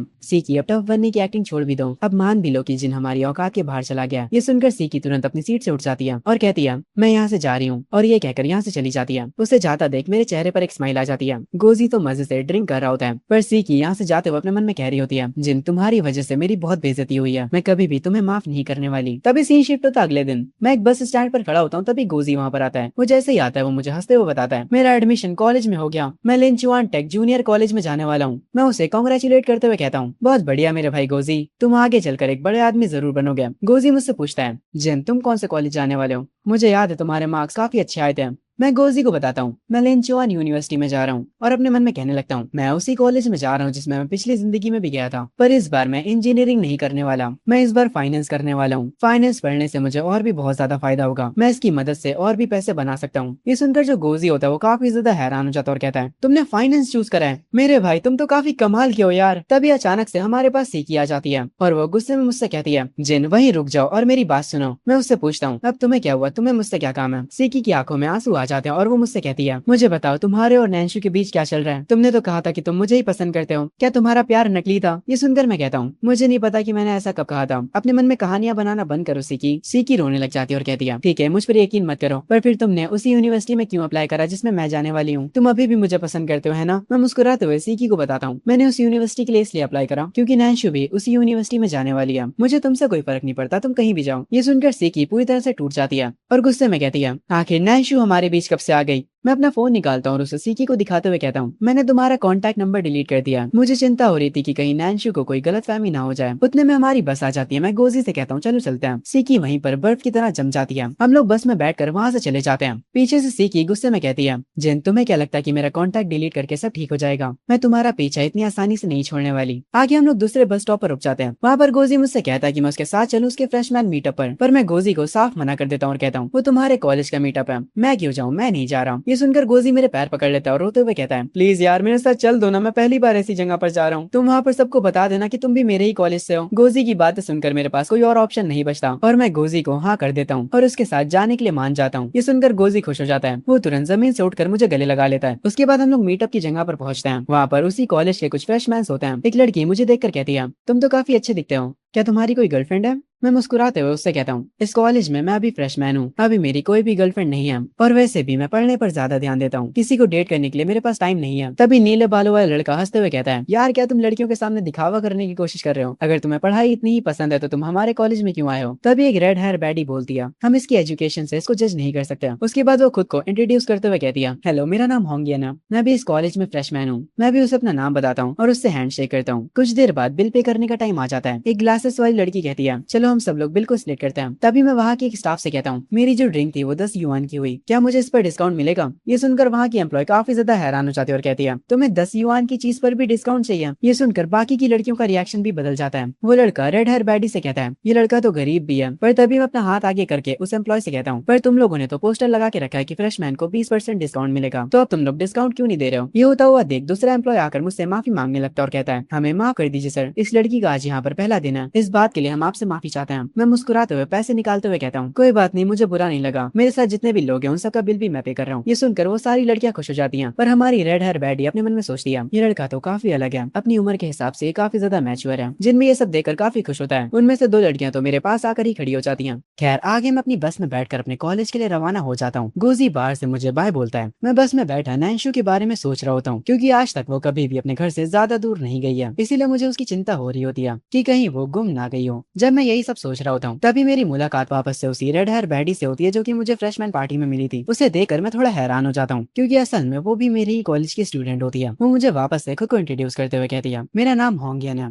और मैं लॉ की पढ़ाई कर रही हूँ लिन यूनिवर्सिटी में। मैं भी मुस्कुराते हुए दोबारा से खुद को इंट्रोड्यूस करते हुए कहता हूँ, मेरा नाम जिन है और मैं फाइनेंस की पढ़ाई कर रहा हूँ लिन यूनिवर्सिटी में। खैर उसके बाद हम दोनों के बीच थोड़ी बहुत बातें होती हैं। उसके बाद होंगियन मुझसे मेरा इंस्टाग्राम मांगती है। मैं उसे अपना इंस्टाग्राम देते हुए कहता हूँ, ये पहली बार है जब मैं किसी लड़की को इंस्टा पे ऐड कर रहा हूँ। होंगियन मुस्कुराते हुए कहती है, तुम्हें लगता है कि मैं तुम्हारी इन बातों पर यकीन कर लूंगी? तुम्हें देख के तो लगता है कि तुमने अभी तक कई लड़कियों के दिल तोड़े होंगे। इसके बाद हमारी थोड़ी बहुत और बातें भी होती हैं। खैर उसके बाद मैं अपने कॉलेज के डोम रूम में आ जाता हूँ। वहाँ पर मैं अपना सामान सेट कर रहा होता हूँ। मेरे पास मेरे रूममेट्स खड़े होते हैं। इस सफेद टी शर्ट वाले बंदे का नाम जो होता है और ये चश्मे वाले बंदे का नाम रेन होता है और ये जो तुम्हें हटा कटा बॉडी बिल्डर बंदा दिख रहा है इसका नाम गोनगी होता है। ये थोड़ा फ्लेक्स करते हुए मुझे बताता है, मेरी फैमिली का कंस्ट्रक्शन मटेरियल का बिजनेस है, अगर ग्रेजुएशन के बाद तुम लोगों को जॉब ना मिले तो तुम लोग मेरे साथ आ सकते हो। ये सुनते ही मैं गोनग्यू से कहता हूँ, ओके बॉस, हम सबको अच्छी सैलरी देना। गोनग्यू थोड़ा और चौड़ में आ जाता और कहता है, कोई भी दिक्कत की बात नहीं है, पैसों की कमी नहीं होगी तुम लोगों को मेरे साथ रहकर। उसके बाद वो अपना फोन फ्लेक्स करने लगता है जो कि काफी महंगा फोन होता है। पर तभी गोनग्यू देखता है कि कोई भी उस पर ध्यान नहीं दे रहा, क्योंकि बाकी सबका ध्यान मेरे लेटेस्ट लैपटॉप के ऊपर होता है जो कि उस फोन के कंपैरिजन में काफी ज्यादा महंगा होता है। मेरा लैपटॉप देखने के बाद मेरे सारे रूममेट्स मुझसे काफी अच्छे से बात करने लगते हैं। ये सब देखकर गोनग्यू को काफी गुस्सा आता है और वो अपने मन में कहता है, ऐसे तो ये जिन मेरी सारी पॉपुलैरिटी खा जाएगा, मुझे इन लोगों को ऐसा कुछ बताना होगा जो कि इन लोगों में से किसी ने कभी नहीं करा है। गोनग्यू अपनी कुर्सी पे बैठकर कहता है, वैसे तुम सारे के सारे लोग सिंगल हो है ना, पर अगर मैं अपनी बात करूं तो मेरी बात अलग है। मेरे पास 3 गर्लफ्रेंड्स हैं और वो सारी की सारी बहुत सुंदर हैं। ये सुनकर जो बाकी के 2 रूममेट्स होते हैं वो काफी ज्यादा हैरान हो जाते हैं और उनकी आंखों में चमक आ जाती है। जो कहता है, गोनग्यू मेरे भाई, आखिर तुमने उन्हें कैसे पटाया? मेरी आज तक कोई भी गर्लफ्रेंड नहीं बनी है। भाई आप पूछो ना भाभी से कि उनकी कोई दोस्त सिंगल है क्या। रैन तो अपनी कॉपी निकाल कर सारी ट्रिक्स लिखने लगता है जो भी उसको गोनग्यू बताने वाला है, पर मैं उन लोगों पर ध्यान नहीं दे रहा होता हूँ। मैं अपना फोन देख रहा होता हूँ और जो 2 प्यारी प्यारी लड़कियां मेरे इंस्टाग्राम पर ऐड हैं उनके बारे में सोच रहा होता हूँ, क्या मैं अभी टू टाइमिंग कर रहा हूँ। तभी मुझे होंग्यान का मैसेज आता है जिसमें वो बताती है, मेरा सारा काम कंप्लीट हो चुका है और मैं अपने डॉम में अच्छे से सेटल हो चुकी हूँ। होंग्यान का मैसेज देखकर मैं उसके बारे में सोचने लग जाता हूँ। होंग्यान सच में काफी ज्यादा खूबसूरत लड़की है और वो काफी ज्यादा कॉन्फिडेंट भी है। तभी मुझे नैन्शु का मैसेज आता है जिसमें वो मुझसे कहती है, जिन क्या तुम मुझे यहाँ पर घुमा सकते हो, मैं काफी ज्यादा बोर हो रही हूँ। नैन्शु का मैसेज देखकर मेरे दिल में कुछ कुछ होता है, यार ये लड़की मुझसे कितने ज्यादा प्यार से पूछ रही है, मैं इसे मना कैसे कर सकता हूँ। मैं तुरंत नैन्शु से कहता हूँ, मेरा इंतजार करो, मैं अभी आता हूँ। पीछे गोनग्यू लव गुरु बनकर बाकी दोनों को सिखा रहा होता है होता है कि लड़कियों से कैसे बात करनी चाहिए। वो कहते हैं ना, लड़कों को बात करनी नहीं आती। खैर, मैं इन लोगों पर ध्यान नहीं देता और यहाँ से जाने लगा हूँ नैंशु से मिलने के लिए। मेरे रूममेट्स कहते हैं, जिन तुम कहाँ जा रहे हो? जो जाओ होता है वो कहता है, गोनग्यू हमें एक स्पेशल बात बताने वाला था कि लड़कियों से कैसे बात करी जाती है, क्या तुम्हें ये नहीं जानना?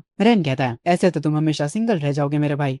जो गोनग्यू होता है वो कहता है, मैं मेन पॉइंट पर आने ही वाला था और तुम अभी ही जा रहे हो। अगर तुमने अभी मेरी बातों पर ध्यान नहीं दिया तो तुम हमेशा सिंगल रहोगे। मैं एक स्माइल के साथ पीछे मुड़कर कहता हूँ, मुझे माफ करना दोस्तों, मुझे एक लड़की से मिलने जाना है। तुम लोग तो समझ ही सकते हो यार, अगर मैं टाइम पे नहीं पहुंचा तो वो नाराज हो जाएगी। ये सुनकर तीनों के होश उड़ जाते हैं। जो चमकती आंखों के साथ कहता है, आज तो तुम्हारा पहला ही दिन है और तुम आज ही डेट पर जा रहे हो। रेन कहता है, जो लड़के हमेशा शांत रहते हैं असल में वही सबसे प्रो होते हैं। असली प्ले बॉय तो हमारा भाई जिन है। जो होता है वो गोनग्यू पर गुस्सा करते हुए कहता है, तुम्हारी सारी की सारी टेक्निक्स पुरानी हो चुकी हैं, अब तुम्हें अपने आप को अपग्रेड करना चाहिए। रेन भी गुस्साते हुए कहता है, बिल्कुल सही कहा जो, असली डेटिंग एक्सपर्ट तो जिन है। गोनग्यू गुस्से में कहता है, पहले ही दिन जिन एक लड़की से मिलने जा रहा है, ऐसा हो ही नहीं सकता, वो जरूर से झूठ बोल रहा होगा। गोनग्यू अपने मन में कह रहा होता है, ये जिन हर चीज में मेरे से आगे कैसे हो सकता है, मैं इसे छोड़ूंगा नहीं। खैर, दूसरी तरफ मैं नैंशु के साथ होता हूँ। मैं उससे पूछता हूँ कि तुम्हें कैसा लग रहा है यहाँ आकर, और तुम्हें अपने क्लासमेट्स के साथ पहला दिन कैसा लगा? नैंशु थोड़ा सा उदास चेहरा बनाकर कहती है, मुझे लगता है कि मैं अपने क्लासमेट्स के साथ ज्यादा फ्रेंडली नहीं हो पाई, मैं उनसे दोस्ती ही नहीं कर पा रही हूँ। मैं नैंशु को समझाते हुए कहता हूँ, कोई बात नहीं, पहले दिन ही सबसे दोस्ती नहीं हो जाती, थोड़े टाइम बाद सब नॉर्मल हो जाएगा। मुझे नहीं लगता कि मेरे बॉडीगार्ड सब कुछ नॉर्मल होने देंगे। जब नैंशु बॉडीगार्ड्स का जिक्र करती है,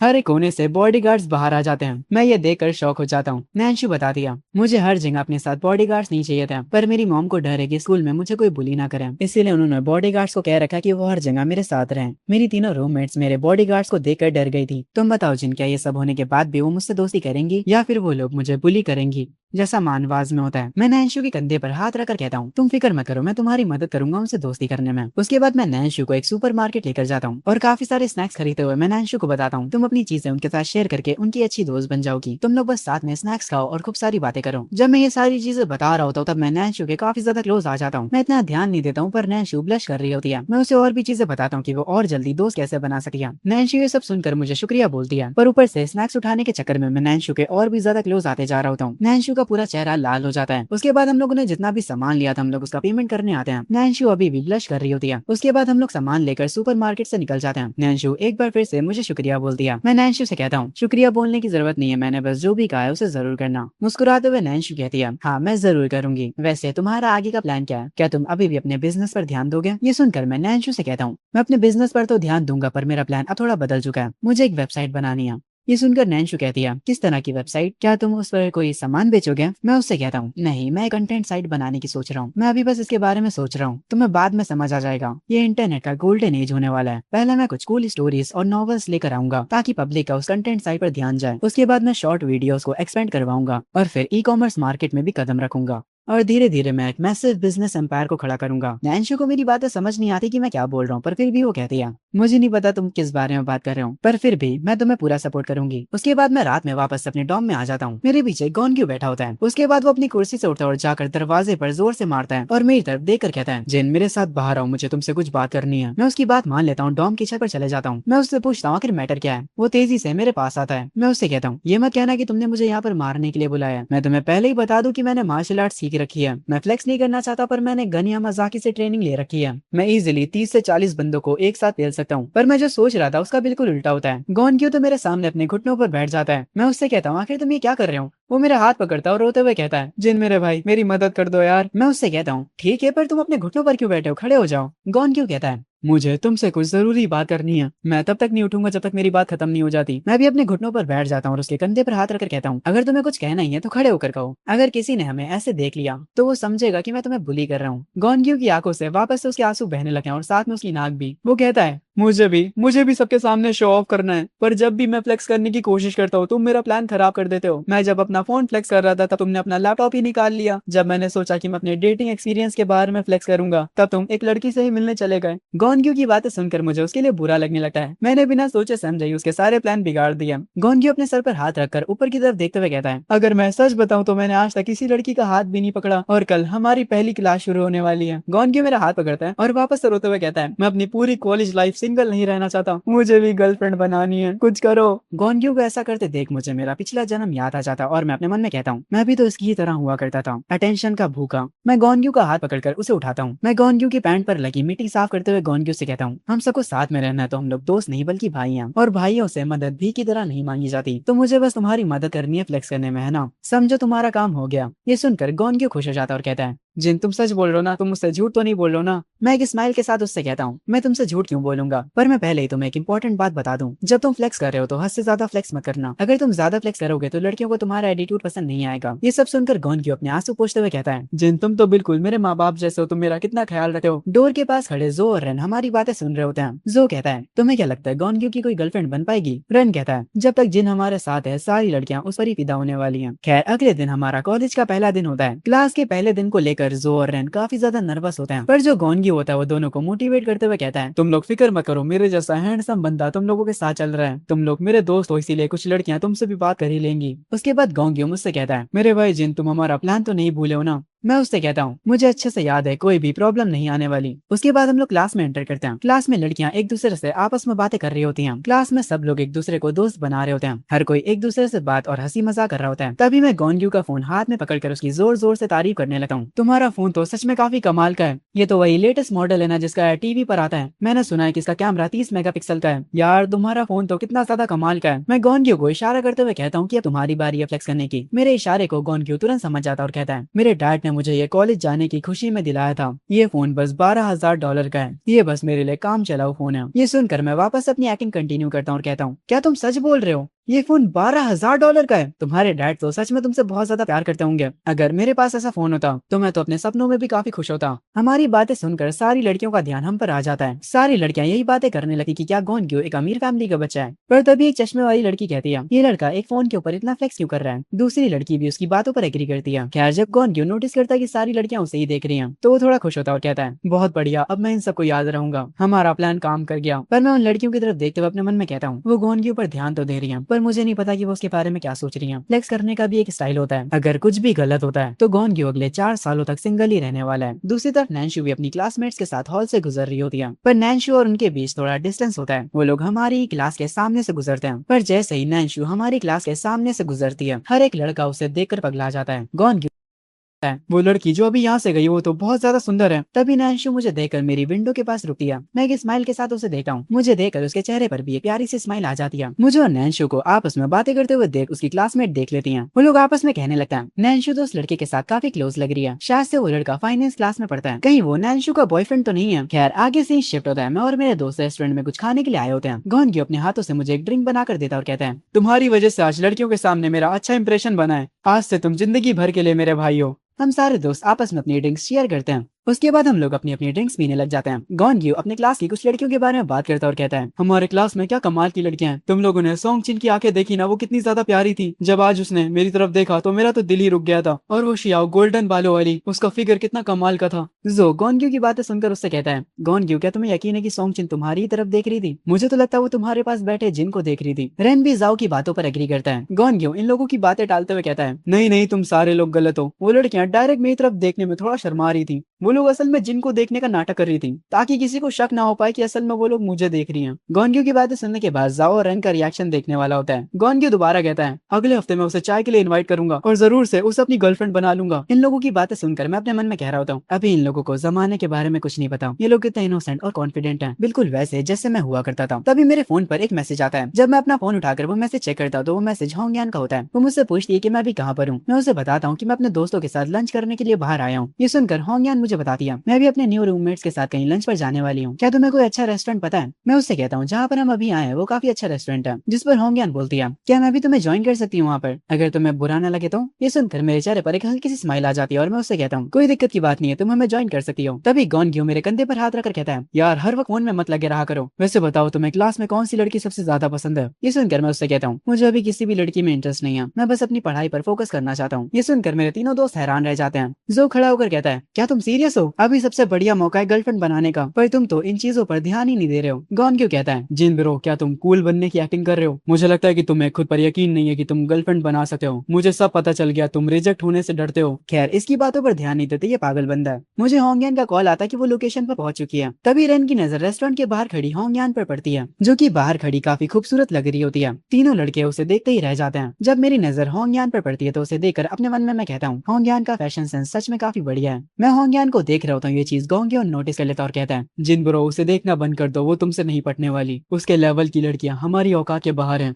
मुझे तो पक्का यकीन है कि उसका कोई बॉयफ्रेंड भी होगा। मैं मुस्कुराते हुए कहता हूँ, तुम फिक्र मत करो, उसका कोई बॉयफ्रेंड नहीं है। और वैसे भी तुम्हें अपनी औकात के बाहर सपने देखने चाहिए, क्या पता वो सच हो जाए। ये सुनकर मेरे तीनों दोस्त हंसने लगते हैं। जो कहता है, जिन भाई सपने देखना अच्छी बात है, पर तुम्हें रियलिटी भी पता होनी चाहिए। गोंग्यू काफी कॉन्फिडेंस के साथ कहता है, तुम्हें हमारी क्लास की लड़कियों पर ध्यान देना चाहिए, उन्हीं लड़कियों को हम पटा सकते हैं। तभी रेन नोटिस करता है कि जो होंगयान है वो हमारे टेबल के पास आ रही है। गोंग्यान जैसे ये सुनता है वो तुरंत अपने बाल सेट करने लगता है। होंगयान इधर उधर देखने लगती है। तभी उसे मैं दिख जाता हूँ। वो मुझे देखकर थोड़ी खुश होती है और मेरे पास आकर बैठ जाती है। उसे मेरे पास बैठा देख रेन और जोतो पूरी तरह से पगला जाते हैं, और जो गोंगी होता है वो तो सदमे में ही चला जाता है। होंगयान मेरे पास बैठकर मुझसे काफी सारी बातें करने लगती है। मेरे तीनों दोस्त मुझे ही देख रहे होते हैं। उनका रिएक्शन देखकर मैं तुरंत कहता हूँ, तुम लोग इसे नहीं जानते हो, इसका नाम होंगयान है और ये हमारी कॉलेज से लॉ की पढ़ाई कर रही है। और होंगयान ये तीनों मेरे रूममेट हैं। इस लड़के का नाम है गोंगी और ये काफी बढ़िया बंदा है। और ये जो है, और ये चश्मे वाला रैन। होंगयान सबको हेलो बोलती है। रैन रोते हुए मुझसे कहता है, जिन आखिर इतनी प्यारी लड़की तुम्हें कहाँ मिली? रैन की बात सुनकर होंगयान थोड़ा सा मुस्कुराती है और उसकी मुस्कुराहट देखकर तीनों लड़के उस पर फिदा हो जाते हैं। तभी होंगयान कहती है, असल में मैं ही जिनसे आज मिलना चाहती थी। तीनों लड़के जो पहले काफी ज्यादा खुश होते हैं, ये बात सुनकर वो तीनों वापस से सदमे में चले जाते हैं। रैन कहता है, गोंग्यू तुमने वो सुना? इस लड़की ने जिनको सामने से मिलने का कहा। गोंग्यू कहता है, मैंने सब कुछ सुना। अगर ये हमारे साथ रहा तो हम तो कभी गर्लफ्रेंड बना ही नहीं पाएंगे। मैं होंगयान से आगे पूछता हूँ, तुमने तो कहा था कि तुम अपनी रूममेट्स के साथ आने वाली हो, तो तुम्हारी रूममेट्स कहाँ पर हैं? होंगयान अपना फोन देखते हुए कहती है, वो लोग रास्ते में हैं, मैं उन लोगों को लेकर आती हूँ, वो लोग ज्यादा दूर नहीं है। ये कहकर जो होंगयान होती है वो अपनी दोस्तों को लेने चली जाती है और उसके जाते ही गोंग्यू मेरे पास आकर खड़ा हो जाता है। सिर्फ गोंग्यू ही नहीं बल्कि रेन और जो भी। मैं उनसे पूछता हूँ, आखिर तुम लोगों को क्या हो गया? वो तीनों मिलकर मुझे पकड़ लेते हैं। मैं खुद को छुड़ाते हुए कहता हूँ, क्या हो गया तुम लोगों को? क्या तुम लोग पागल हो गए हो? गोंग्यू कहता है, मुझे पहले ये बताओ, तुमने ऐसी बैडी पुल कैसे करी? क्या तुमने उसे हिप्नोटाइज किया या फिर तुम उसे ब्लैकमेल कर रहे हो? जो कहता है, हमें पता है कि तुम हैंडसम हो, पर क्या सारी प्यारी लड़कियां तुम ही ले जाओगे? गोंग्यू, जिनको खत्म कर दो, अब बहुत हो गया इसका। मैं उनसे कहता हूँ, मैंने कुछ भी नहीं करा, उसी ने मुझसे सामने से बात करी थी, मैं बहुत ज्यादा इनोसेंट हूँ। रैन कहता है, ये साला नाटक कर रहा है, गोंग्यू इसे पटक के मारो। एक वेटर हमारी डिश लेकर आ रहा होता है। मैं उससे कहता हूँ, वेटर तुम क्या करो, मेरी मदद करो। वेटर मुस्कुराते हुए कहता है, क्या तुम मुझसे मजाक कर रहे हो? अगर मैं यहाँ पर काम ना कर रहा होता तो इन लोगों से मैं तुम्हें छुड़ाकर खुद तुम्हें जान से मार देता। उनमें से कोई भी मुझे छोड़ने का नाम ही नहीं ले रहा होता। पर तभी रैन देखता कि जो होंगयान होती है वो अपनी दोस्तों के साथ यहाँ पर आ चुकी होती है। उन्हें देखकर वो लोग तुरंत मुझे छोड़ देते हैं। होंगयान हमारे पास आकर कहती है, मैं तुम लोगों को अपनी दोस्तों से मिलाती हूँ। मेरे तीनों दोस्त अपने अपने हाथ उठाकर उन सबको हाई करने लग जाते हैं। होंगयान आगे इंट्रोड्यूस करती है, ये चश्मे वाली मेरी रूममेट है वोंग,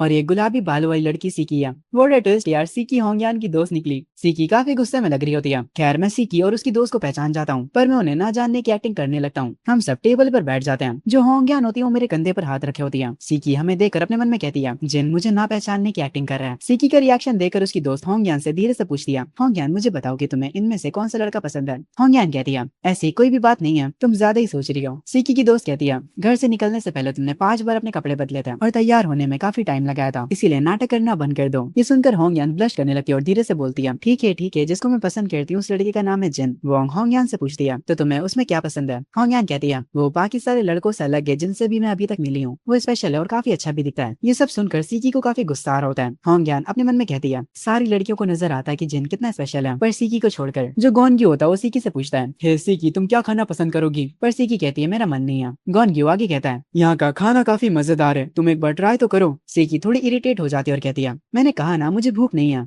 खैर मैं सीकी पर इतना ध्यान नहीं देता और होंगयान से कहता हूँ, चलो पहले खाने पर ध्यान देते हैं, ये ठंडा हो जाएगा। सीकी को मेरा और होंगयान का इतना क्लोज होना पसंद नहीं आता। वो टेबल पर कसकर हाथ मारती और कहती है, जिन आखिर तुम ये क्या कर रहे हो? तुम ऐसा बिहेव क्यों कर रहे हो जैसे कि तुम मुझे जानते ही नहीं हो? ये सुनकर सारे के सारे लोग हैरान हो जाते हैं। मैं एक गहरी सांस लेता हूँ और कुछ नहीं बोलता, पर जो गोंगी होता है वो वापस से सदमे में चला जाता और कहता है, जिन सीकी को भी जानता है। आखिर ये हो क्या रहा है भगवान, सारी प्यारी प्यारी लड़कियां इसे क्यों जानती हैं? लाइफ कितनी ज्यादा अनफेयर है। खैर मैं सीकी से कहता हूँ, मैंने और होंगयान ने अचानक से मिलने का प्लान बना लिया था, पर मैंने ये कभी नहीं सोचा था कि उसकी रूम में तुम होगी। सीकी चिल्लाते हुए कहती है, तो फिर इसी से समझ जाना कि ये कोई इत्तेफाक नहीं है बल्कि ये हमारी किस्मत है। तुम चाहे इस चीज को कभी भी एक्सेप्ट ना करो, पर यही रियलिटी है। सीकी की ये सब बातें सुनकर मेरा मूड खराब हो जाता है। मैं बाकी सबसे कहता हूँ तुम लोग आराम से खाओ, मैं यहाँ से जा रहा हूँ। हाँ ज्ञान मुझसे पूछती है क्या तुम दोनों एक दूसरे को पहले से जानते थे? मैं इस पर कहता हूँ हाँ हम लोग हाई स्कूल में साथ में थे। सीकी ये सुनकर इरिटेट होते हुए कहती है हम बस हाई स्कूल क्लासमेट्स नहीं थे, बल्कि हाई स्कूल में तुमने कहा था कि तुम हमेशा मुझसे ही प्यार करोगे। ये सुनकर मेरे तीनों दोस्त शौक हो जाते हैं और साथ में होंग्यान भी। ये सब सुनकर जो कहता है जिन तो सच में प्ले बॉय निकला। रेन कहता है जिन हमेशा कहता है कि उसे पढ़ाई पसंद है, पर ऐसा लगता है कि उसकी लाइफ में पढ़ाई के अलावा और भी चीजें हैं। मैं सीकी की बातों को वापस से इग्नोर कर देता हूँ। ये सब होता देख सीकी की दोस्त अपने मन में कहती है मुझे लगा ही था कि ऐसा कुछ होने वाला है। सीकी का गुस्सा सातवें आसमान पर जाने वाला है। तभी दूसरी तरफ फाइनेंस क्लास की तीन वही लड़कियां जिनके बारे में गॉन क्यों बात कर रहा था, वो साथ में कहीं जा रही होती है। गोल्डन बालों वाली शियो कहती है हे सोंगचिन तुम्हें नहीं लगता कि हमारे क्लास के लड़के इतना अच्छे नहीं दिखते? ये सुनकर सोंगचिन कहती है तुमने बिल्कुल सही कहा, और खास करके वो गॉन क्यों नाम का लड़का, वो तो काफी ज्यादा अजीब लगता है और हमेशा फ्लेक्स करने की कोशिश कर रहा होता है। तभी उनके सामने रेस्टोरेंट में से मैं निकलता हूँ। मुझे देखते ही शियो कहती है जरा उधर देखो, वो लड़का भी तो हमारी क्लास में है ना? ये लड़का देखने में इतना बुरा नहीं लग रहा, वैसे इसका नाम क्या है? सोंगचिन कहती है इस लड़के का नाम जिन है। वैसे तुमने सही कहा, ये इतना भी बुरा नहीं दिखता, पर मुझे लगता है कि ये लड़का गरीब है। शियो कहती है हाँ मुझे याद आया, $12,000 का फोन देकर ये पगला गया था। ऐसा लगता है कि ये लड़का काफी गरीब है। सोंगचिन कहती है अगर ये लड़का मेरे पीछे पड़ता है तो मैं इससे नहीं पटने वाली, ये मेरे लेवल का नहीं है। खैर सीकी भी रेस्टोरेंट से बाहर आ जाती है मेरे पीछे पीछे, और सीकी को देखकर सोंगचिन और उसकी दोनों दोस्त हैरान रह जाती हैं। सोंगचिन कहती है जरा उस लड़की को तो देखो, वो कितनी प्यारी है, क्या वो हमारे स्कूल में पढ़ती है? ये इतनी ज्यादा प्यारी है कि कहीं मैं इसके लिए लेस्बियन ना बन जाऊं। खैर जो सीकी होती है मेरा हाथ पकड़कर कहती है जिन तुम मुझे छोड़कर नहीं जा सकते। ये देखकर वो तीनों लड़कियां हैरान हो जाती हैं। सोंगचिन कहती है क्या मैं सपना देख रही हूँ? शियो कहती है नहीं तुम सपना नहीं देख रही हो, उस गॉडेस ने जिन का हाथ पकड़ा। वो तीनों जाकर एक पेड़ के पीछे छुप जाती हैं, ये देखने के लिए कि आखिर हो क्या रहा है। खैर मुझे पकड़कर सीकी मुझसे कहती है आखिर मैंने ऐसा करा क्या है कि तुम मुझसे इतने ज्यादा नाराज हो? आखिर मुझे मेरी गलती तो बताओ। ये सब कहते हुए उसकी आंखों से आंसू आने लगते हैं। मैं काफी कोल्ड वे में उससे कहता हूँ क्या तुम्हारी बातें खत्म हो गई? हमारे बीच जो कुछ भी था वो काफी समय पहले ही खत्म हो चुका है। ये सुनकर सीकी कहती है खत्म हो चुका है? तुम कह रहे हो कि वो खत्म हो चुका है और बस? जब तुम मेरे पीछे पड़े थे तब तुमने कहा था कि तुम हमेशा मेरे साथ रहोगे और अब तुम अपनी बातों से पलट नहीं सकते हो। ये सुनकर शियो हैरान हो जाते और कहती है आखिर यहाँ पर चल क्या रहा है? सोंगचिन की आंखों में भी आंसू आ जाते हैं और वो कहती है क्या जिन उस लड़की से ब्रेकअप कर रहा है? ये तो काफी बुरा हो रहा है। तीसरी वाली लड़की को काफी मजा आ रहा होता है और वो कहती है लड़ाई झगड़े देखने में मुझे काफी ज्यादा मजा आता है। अच्छा हुआ कि आज मैं यहाँ पर आई। मैं सीकी से अपना हाथ छुड़ाने की कोशिश करने लगता हूँ, पर सीकी मेरा हाथ छोड़ने का नाम ही नहीं ले रही होती है, बल्कि वो कहती है जिन तुम मुझे छोड़ के नहीं जा सकते। ये सब होता देख आसपास के लोग अपना फोन निकाल कर हमारी वीडियोस तक बनाने लगते हैं। मैं सीकी से कहता हूँ सीकी अपना पागलपन बंद करो। होंग्यान भी बाहर आकर कहती है वो सही कह रहा है सीकी, थोड़ा शांत हो जाओ, बहुत सारे लोग तुम्हें देख रहे हैं। होंग्यान की बातें सुनकर सीकी को और गुस्सा आता है और वो उसकी तरफ देखते हुए कहती है तुमने कहा कि मैं शांत हो जाऊं, आखिर मैं शांत कैसे हो सकती हूँ? मैंने सोचा था कि तुम मेरी एक अच्छी दोस्त हो, पर मुझे ये बताओ कि तुम जिन को क्यों पसंद करती हो? ये सुनकर होंग्यान ब्लश करने लगती और कहती है सीकी तुम्हें जरूर से कोई गलतफहमी हुई होगी, मुझे नहीं पता कि तुम किस बारे में बात कर रही हो। सीकी को और ज्यादा गुस्सा आ जाता और वो कहती है मुझे तुमसे कोई फर्क नहीं पड़ता, मेरी बात सुनो, जिनको तुम बिल्कुल भी पसंद नहीं हो, वो बस तुम्हारे साथ सिर्फ इसलिए ताकि वो मुझे जेलस करवा सके, और तुम लोग हमारी वीडियो रिकॉर्ड करना बंद करो। ये सब हंगामा होता देख सीकी की दोस्त भी बाहर आ जाती है और वो लाइटनिंग स्पीड से जाकर सीकी के सर पर मारती है और उसे बेहोश कर देती है। वो सबसे कहती है मेरी दोस्त कुछ ज्यादा ही इमोशनल है, ये हंगामा करने के लिए हम माफी चाहते हैं। उसके बाद वो सीकी को अपनी पीठ पर उठा लेती है और उसे लेकर वहाँ से चली जाती है। ये देखकर मैं चैन की सांस लेता हूँ। तभी होंग्यान मेरे पास आती है और मुझसे कहती है मुझे माफ करना जिन, मैंने कभी नहीं सोचा था कि चीजें ऐसी हो जाएंगी। मैं होंग्यान से कहता हूँ हम लोगों के बीच कोई मिसअंडरस्टैंडिंग ना हो, इसलिए मैं पहले ही बता देता हूँ मेरे और सीकी के बीच कुछ भी नहीं चल रहा है, इसलिए तुम कुछ गलत मत समझना। ये सुनकर होंग्यान थोड़ी सी खुश हो जाती है और कहती है मैं समझ गई, वैसे अगली बार मैं तुम्हें डिनर के लिए खुद इन्वाइट करूंगी और वहाँ पर सिर्फ हम ही दोनों होंगे, बस हम ही दोनों, समझे तुम? मैं उससे कहता हूँ मैं समझ गया, कोई भी दिक्कत नहीं होगी। उसके बाद मैं होंग्यान के साथ वहाँ से चला जाता हूँ। वो तीनों लड़कियां हमें ऐसे देखकर काफी हैरान होती हैं। शियो कहती है ये जिन तो अलग ही लेवल का बंदा है, दो इतनी प्यारी लड़कियां इसके पीछे आपस में लड़ रही हैं। दूसरी लड़की कहती है हाँ मुझे भी इस बात पर यकीन नहीं हो रहा, वो इतनी हाई लेवल की लड़कियों के साथ घूम रहा है। ये सुनकर सोंगचिन कहती है आखिर तुम किस लेवल के बारे में बात कर रही हो? मुझे नहीं लगता कि वो दोनों लड़कियां मुझसे ज्यादा सुंदर हैं, और जैसा मैंने पहले कहा था अगर जिन मेरे पीछे पड़ता है तब भी मैं उसे नहीं चुनने वाली। वही दूसरी लड़की कहती है यार तुम कितनी ज्यादा ऑब्सेस्ड हो खुद से, क्या तुम्हें लगता है कि जिन तुम्हें पसंद करेगा? ये कहकर वो और शियो आगे जाने लगते हैं। सोंगचिन पीछे से कहती है आखिर तुम लोग क्या बात कर रहे हो, क्या मैं उन दोनों से प्यारी नहीं हूँ? शियो पीछे मुड़कर कहती है अगर तुम्हें ये सोचकर खुशी हो रही है तो सोचती रहो, हमने तो कुछ भी नहीं कहा तुम्हें। सोंगचिन आगे बढ़ते हुए कह रही होती है नहीं मुझे सच सच बताओ, क्या मैं जिनके लायक नहीं हूँ? खैर यहीं पर ये पार्ट खत्म हो जाता है। इसका नेक्स्ट पार्ट तब आएगा जब हमारे 87 के सब्सक्राइबर्स हो जाएंगे। इसका पार्ट 2 अगर तुम्हें जल्दी चाहिए तो ये तुम पर डिपेंड करता है। अगर अभी तक सब्सक्राइब नहीं करा है तो कर लो, और हाँ वीडियो को जल्दी से हाइप कर दो ताकि ये वीडियो और लोगों तक पहुंचे और मैं इसका नेक्स्ट पार्ट जल्दी से जल्दी ला सकूं। तो बाय बाय, मिलते हैं अगली वीडियो में।